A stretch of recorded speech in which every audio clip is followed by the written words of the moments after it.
here on GeekWares ASMR. I've been trying to film this video for you for like the last 2 weeks, and it has just been nuts here. This is actually a case that I have considered covering on my channel for the 2 years since I've had this channel. It is another reason why I wanted to do this series. We're going to talk about, as you can see in the title, Selena Quintanilla Perez. Now, I am in no way fluent in any Spanish at all. I almost tried to convince my good friend Letty over at the Mystery Theory to cover this case because I knew that she would do some of these Spanish words justice, and I will mess them up. So don't come for me in the comments.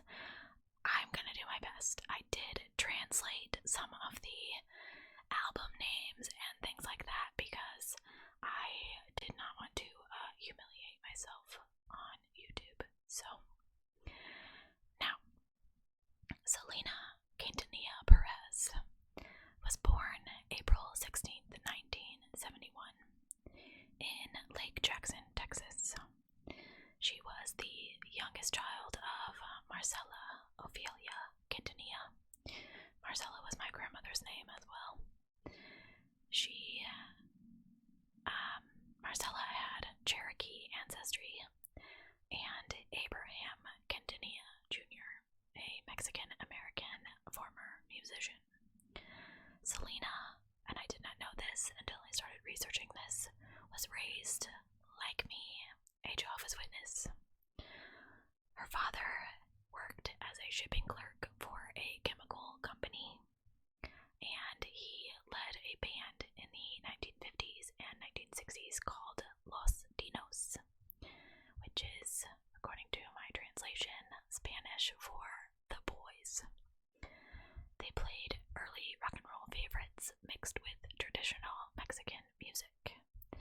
This music would later be called Tex-Mex or Tejano music, and with its 3-part vocal harmonies and accordion and horn sections, would eventually become very popular throughout the Southwest United States and Mexico.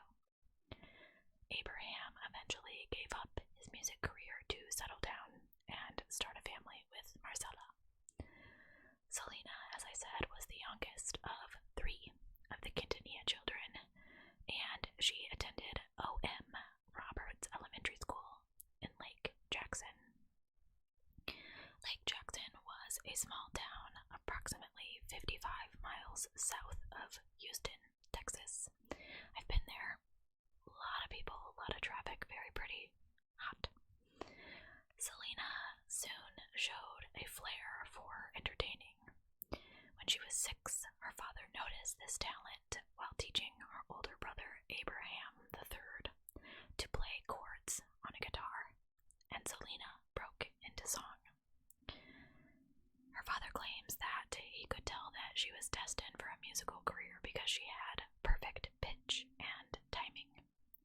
Her father soon converted the family garage into a music studio where her brother played the bass guitar and her sister Suzette played the drums while Selena sang. The family band practiced almost every day after school, and in 1980, her father left his job at Dow Chemical and opened a restaurant called Papagayos in Lake Jackson. The restaurant had a small stage and a dance floor where the band would play on the weekends. The band, now called Selena y los Dinos, or Selena and the Boys, eventually added 2 guitarists, a keyboard player, and they garnered a local following of fans. Initially, they concentrated on English pop songs and old Spanish favorites. Selena's father soon began to write original Spanish-language songs for the band to perform. Selena's first language was English, and she had to learn the words to the Spanish songs phonetically. In only a few years, the Texas oil industry dried up, and so did the family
business.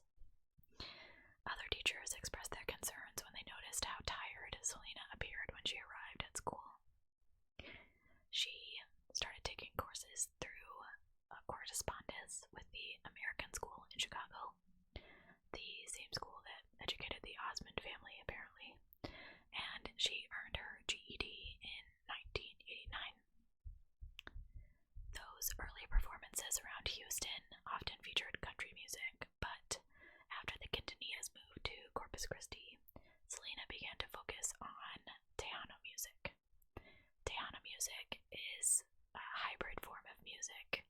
It encompasses traditional Mexican ballads, rock and roll, R&B, polka, country, and even contemporary styles such as hip-hop and techno.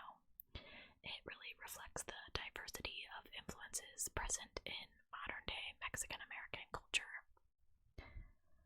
Abraham refurbished an old bus that they called Big Bertha, and the family used it as their tour bus.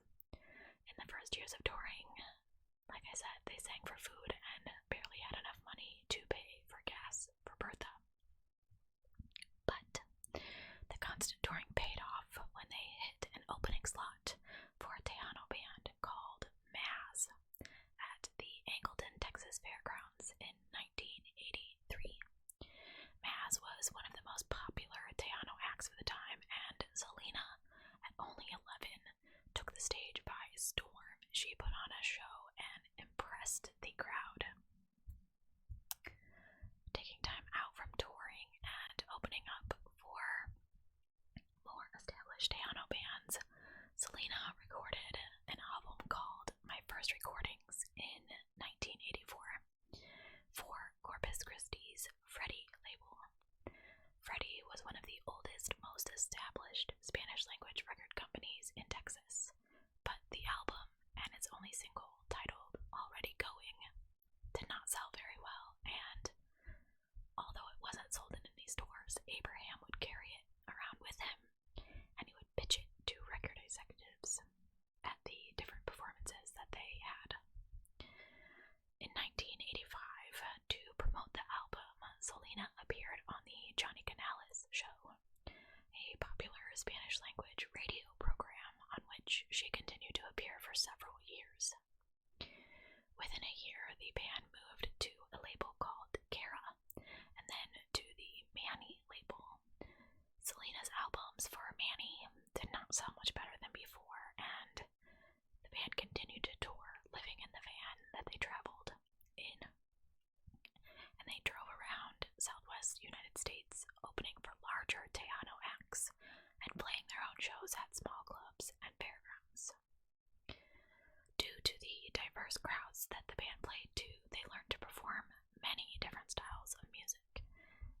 Different rhythm and blues-based musics for audiences in the larger cities like Houston, more traditional accordion-style Tejano music for the fans in small western Texas towns. In 1988, Selena was popular enough among Tejano fans that she was voted Female Artist of the Year at the Tejano Music Awards. She was just 15 years old the first time she won this award, and she would go on to win this award consecutively for the next 8 years as her popularity increased every year. The band was often turned down at Texas music venues because of their ages and because Selena was their lead singer. Abraham was often told by promoters that Selena would never be successful because she was a woman in a genre historically dominated by men. By 1988, Selena had released 5 more LP records.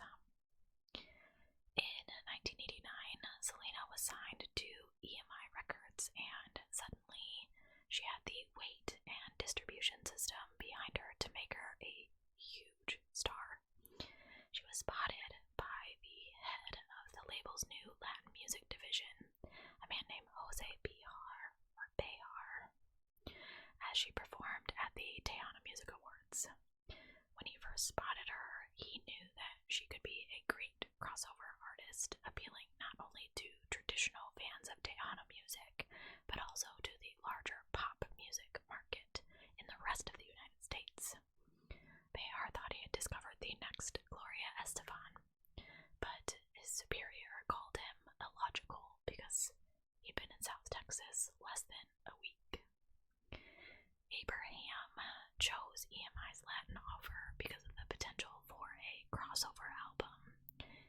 his children to be the first musicians to sign on to the label. Before Selena began recording her debut album, Behar and a man named Steven Finder requested a crossover album for her. She recorded 3 English-language compositions for the head of EMI's pop division, and the request for a crossover album was denied. Selena was told she needed a bigger fan base to sell such an album. Jose Behar thought EMI Records and the public did not believe that a Mexican-American woman could have crossover potential. Okay. Selena released her self-titled debut album on October 17th, 1989. She recorded most of the songs at Aimee Studios in San Antonio, Texas. Sukiyaki and My Love were recorded at Sunrise Studios in Houston. Selena wrote My Love and wanted the song to be included on the album. Her brother, Aimee, became Selena's principal record producer and songwriter for most of her musical career. Sukiyaki, I'm sure I'm saying that wrong, was originally recorded in Japanese in the 60s, and Selena used a translation of Spanish into English version of the song. Selena peaked at number 7 on the US Billboard Regional Mexican Albums chart, becoming Selena's first recording to debut on a national music chart. The album performed better than other recordings from other contemporaneous female Tejano singers. That's a big word. That same year, Coca-Cola wanted Selena to become one of their spokespeople in Texas. The jingle used her first 2 commercials for the company was composed by Aimee and Chris Perez, the latter of whom had joined Selena and the Dinos several months earlier as the band's new guitarist. Chris Perez began having romantic feelings for Selena, despite the fact that he had a girlfriend in San Antonio. After a trip to Mexico with the band, he thought that it would be best for both of them if he distanced himself from her, but found that impossible, and they decided to try and have a relationship. They expressed their feelings for each other at a Pizza Hut, and shortly afterwards became a couple. Chris and Selena hid their relationship, knowing that Abraham would try to break them up. Selena released her second studio album, called Ven Conmigo, or Come With Me, in September of 1990. I was 6. 3 tracks from Ven Conmigo were released as singles. I cannot say these, but one is titled You See, which I translated. The other 2 I guess I did not translate. La Tracalera and Bala Esta Cumbia. I don't speak Spanish. I'm so sorry. The latter, a Tejano Cumbia song, became one of Selena's most successful singles. Its popularity grew in Mexico, where a compilation album bearing the single's name was released. It actually went certified platinum, denoting sales of 150,000 units. At this point in her life, a registered nurse and a fan named Yolanda Saldivar asked Abraham if she could start a fan club for Selena in San Antonio. She'd had the idea after she had attended one of Selena's concerts. Abraham approved Yolanda's request. He believed the fan club would bring more exposure for the band. Yolanda soon became a close friend of Selena and the family. She was trusted and became the acting president of the fan club in 1991. That same year, Salvadorian singer Alvaro Torres composed a duet that he wanted to record with Selena. The song Buenos Amigos was produced by Enrique Elizondo and was released on Torres' 10th studio album. Buenos Amigos peaked at number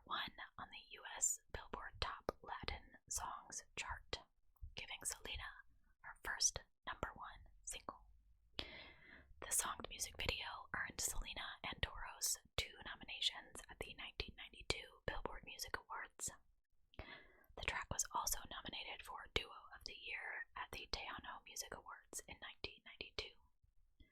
Biographer Deborah Pardez wrote the track that enabled Selena to tour the west and east coasts of the United States. According to John Lannert of Billboard magazine, Buenos Amigos was helped by the increased airplay on regional Mexican and Tejano radio stations, which had previously dismissed Selena's recordings. This duet became her breakthrough hit, and it introduced her to audiences all over the United States. Her next song, titled Where I Want You to Be, would also be a duet, this time with the Latin group the Barrio Boys. It was a more tropical influenced song than most of the Tejano music, and this song exposed Selena to an even wider market. Selena's sister Suzette found Selena and Chris flirting with each other, and she immediately informed their father Abraham. Abraham took Chris off the bus, told him his relationship with Selena was over. Selena and Chris continued their relationship anyway, despite Abraham's disapproval. Selena's mother, Marcella, did approve of their relationship. It led up to a point that Abraham saw Selena and Chris romantically together on the bus after he informed them of his disapproval. He pulled over and they had a fight. He kicked Chris off the bus, called him a cancer in his family, and he threatened to disband the entire group if the relationship continued. They relented. Abraham fired Chris from the band and prevented Selena from leaving with him. After this blow-up, Selena and Chris still continued their relationship. Abraham said that he saw Chris as a threat. What if they got married and he pulled her out of the band? All that work we did all those years would go down the tubes. On the morning of April 2nd, 1992, Selena and Chris decided they had to elope. They believed that Abraham would never approve of their relationship. Selena thought Abraham would have to accept them if they got married, and they would not have to hide their feelings for each other. Chris remembers thinking, oh my god, what are we doing, oh my god. And the next thing I knew, it was over, and we'd been pronounced man and wife. Within hours of their marriage, the media announced the couple's elopement. Selena's family tried to find her. Abraham did not take the news well. Selena and Chris moved into an apartment together. In interviews, Abraham said that he feared that Chris would be like a male chauvinist who would force Selena to end her career, and it was a move that prevented Abraham from being able to accept Chris as suitable for Selena at the time. He later approached Chris, accepted their marriage, and took Chris back into the band. Chris said it kind of hurt his pride and his ego for him to be the last to know.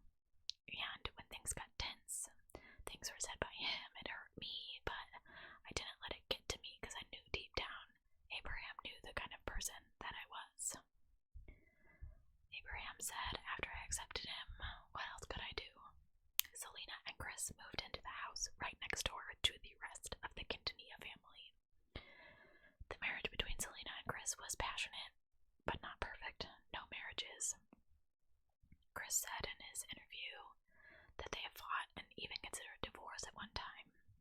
They were married and together 24 hours a day, 7 days a week. They had to learn how to handle that. And it was both of them. It's not just she brought up the idea and he was fighting about it, because honestly, he was right there with her, he said. In the early 1990s, Selena's biggest following had begun in Mexico. This was due to the more international sound of the songs that her father was now writing for her to perform. The songs had like an Afro-Caribbean sound that the more traditional Tejano music artists shied away from. But with Selena accepted with open arms, these new songs were not only popular in Mexico, but they were heard throughout the United States, Miami, New York, LA, even outside its borders in South and Central America. This wider audience soon became reflected in the size of the crowd.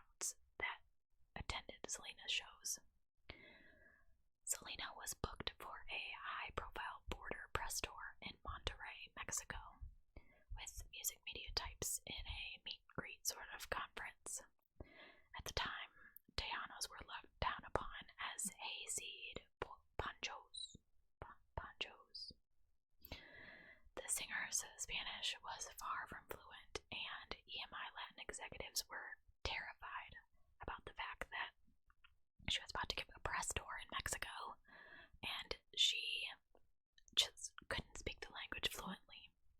She apparently played her cards right during the conference, and she won over the Mexican media after newspapers hailed her as an artist of the people. Newspapers found her to be a refreshing change from the Mexican telenovela actors who were fair-skinned, blonde-haired, and green-eyed. After her publicity press, Selena was booked to play several concerts throughout Mexico, including a performance at the Festival Acapulco in May 1993, which garnered her critical acclaim. In February 93, Selena performed for a record crowd.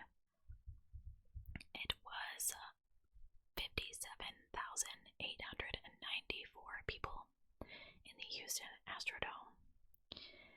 1 year later, in 94, she would break her own record with 60,948 people in the Astrodome. In August of 93, a crowd of over 20,000 people watched her perform in Pasadena. This was an area that she'd been practically unknown in not that long before. In March of 1994, her album, Selena Live, won a Grammy for the Best Mexican-American Album. In July of 94, Selena released an album called Forbidden Love. It would give Selena 4 #1 singles and replace Gloria Estefan as the top Latin-selling album of that year. The album would go on to sell over 1 million copies worldwide and led to Selena being listed as one of the most successful Latin entertainers of the world. In December of 93, Selena was moved to EMI's SBK level. SBK was primarily an English language label, and Selena was eager to make an album in her first language. She was often compared to other English language artists such as Madonna, Janet Jackson, Mariah Carey. Selena was enthusiastic about having the same kind of success that they had. She began recording an English language song for her new album and continued touring through 94 and 95. In February 1995, Selena would set her 3rd straight record for attendance at the Houston Astrodome when an audience of 61,041 people saw her perform on stage. For the Hahna Music Awards, with a man named Emilio Navarra, who was the Hahna Music Awards Male Vocalist of the Year. This is the performance where she wears that iconic, maroon, purple pantsuit. It's all sparkly, and she enters on the carriage. It's like the beginning of the Selena movie with J-Lo. I know you've seen it. I know if you're watching this, you're interested in Selena, and I know you've seen it. You know exactly what I'm talking about. Anyway, in the months before she died, Selena was at the height of her career, laying the groundwork for her long-awaited crossover album. With 4 studio albums and a Grammy under her belt, she was just getting ready for Dreaming of You, her first English language album, which would go on after her death to set records for release day album sales. She was also looking to expand Selena, etc., which was her growing chain of Texas-based boutiques with in-house salons with her signature line of clothing and jewelry.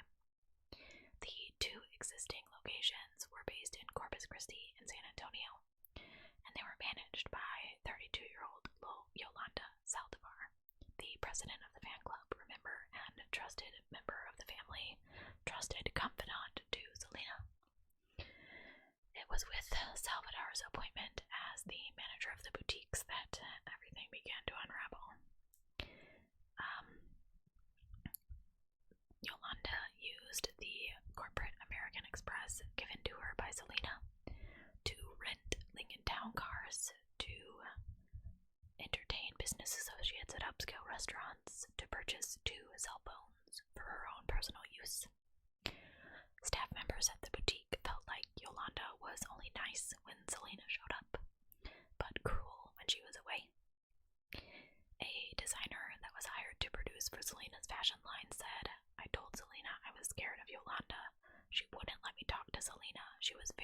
possessive. As the discontent escalated, employees reported to Selena that Yolanda was two-faced and unstable, but Selena took no action. They then complained to Abraham and to the business manager. Abraham warned Selena that Yolanda could be dangerous. In early March of 1995, Selena and her family were informed by boutique managers that Yolanda was embezzling funds from the business and that she'd successfully stolen over $60,000. In a heated confrontation with Selena, her father, and her sister Suzette, Yolanda denied any wrongdoing, arguing that she was in possession of documents that would exonerate her, though she failed to produce them. Abraham forbid Yolanda from speaking to Selena, although Selena insisted on keeping Yolanda close as she was the keeper of the singer's sensitive financial records. On March 25th, 1995, Selena told her sister Suzette that she was planning to fire Yolanda soon.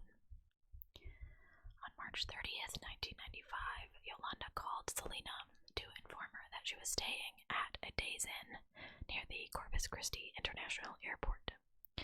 She encouraged Selena to visit her for the documents and to come alone. Selena arrived with her husband Chris, and Yolanda failed to produce any documents. I don't know what happened, but the next morning, Selena returned to the Days Inn alone, where she pressured Yolanda for the documents in a heated argument overheard by guests in neighboring rooms. At 11:48 a.m., Yolanda produced a .38 caliber gun. She fired it into Selena's right shoulder when Selena turned to leave the room. Critically wounded and bleeding, a crying Selena ran to the hotel lobby. She was screaming, "Somebody help me," and Salvatore, Yolanda, followed in hot pursuit, screaming the B word. I'm not going to say it.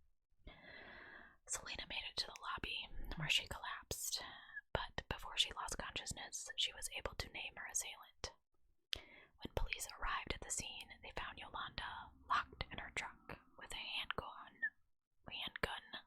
pointed at her temple, crying, "I can't believe I killed my best friend." She kept the police at bay for nearly 10 hours in a rainy standoff before she was arrested. Meanwhile, Selena was rushed to Memorial Medical, where doctors found her clinically brain dead upon arrival, owing to the severing of her subclavian artery. After nearly an hour of failed attempts to revive her, Selena was pronounced dead. Yolanda pled not guilty, claiming it was accidental, but they convicted her of first-degree murder. She received the maximum sentence of life in prison, with no potential for parole until March of 2025. At the Mountain View unit in Gatesville, she spends 23 hours a day isolated in her 9-by-6 foot cell, where she's held in order to protect her from death threats from incarcerated Selena fans. Selena's murder set off shockwaves through the Tejano community, devastating her legions of fans in the United States and Mexico. All major U.S. television networks interrupted their broadcasts, and one of the popular television news anchors said it was feeling like John Lennon died. She was the queen of Tejano. Decades later, Chris Perez said that Selena's death still shocks him. He told Entertainment Tonight in 2018 that there were still times when he felt like he could just pick up the phone and call her, or drive home and think she was going to be there. At a public viewing of Selena's casket, as many as 50,000 mourners converged on Corpus Christi's Bayfront Plaza Convention Center, some traveling as far from California and Mexico to drape the casket with thousands of white roses. On April 12, 1995, George W. Bush, then the governor of Texas, declared Selena's birthday, April 16th, as Selena Day in the state of Texas. It remains an informal holiday celebrated by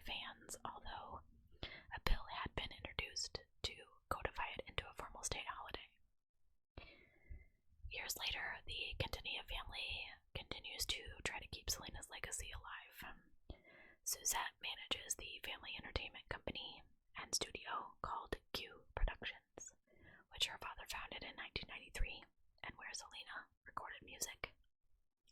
The studio is also home to the Selena Museum, which the family had built in response to the thousands of letters mailed to them by fans expressing their desire to have Selena's memory shared with the public. Suzette also worked closely with the MAC Cosmetics on their second Selena collection. In 2012, Chris Perez, who did remarry and join other bands, released a memoir about his love story with his late wife titled To Selena with Love. Abraham and Marcella founded the Selena Foundation, which aids children in need and partners with local nonprofits to host events honoring Selena, like Fiesta de la Flor. Suzette and Abraham are listed as executive producers on Selena, the series, with Netflix, stating that the family is fully involved in the series. I watched it, I loved it. Sean didn't know who Selena was, and I felt so old. Selena remains not only one of the most beloved, but one of the most successful Mexican-American artists to date. The posthumous release of Dreaming of You in July 1995. Her record label combined her 4 English songs with earlier Spanish-language hits and covers, sold 175,000 copies on its first day alone, a record for female artists at the time. A month later, it debuted at number 1 on the Billboard's Top 200, and up until 2018, the album spent the second most weeks at number 1 on the top Latin American chart. Selena broke barriers within the male-dominated Tejano music, that style that combines genres such as folk, mariachi, cumbia, with putting her own spin on it. This allowed her to appeal to both her Mexican and American audiences. While Selena was not the first one to do this, her accessibility remains a unique example and inspiration. Abraham said that when Selena passed away, he told his family that he was going to try to keep her memory alive through her music. And 25 years later, he believes that they have done just that. I love Selena. I think that she is one of the most beautiful people I've ever seen in my life. And the fact that she was taken before her time by this lady, crazy lady, just absolutely devastates me. She had a beautiful voice that is literally like a gift from above. My neighbor's dogs are barking again, I'm sorry. And I think that it's incredibly sad that the world will never ever know all that she could have accomplished, because she was so big when she passed away. I can only imagine what in the world she could have done. If you've never ever heard of Selena, if you've never ever heard a single song by her, I encourage you to go listen to the song Dreaming of You. I love that song, and every time it comes on,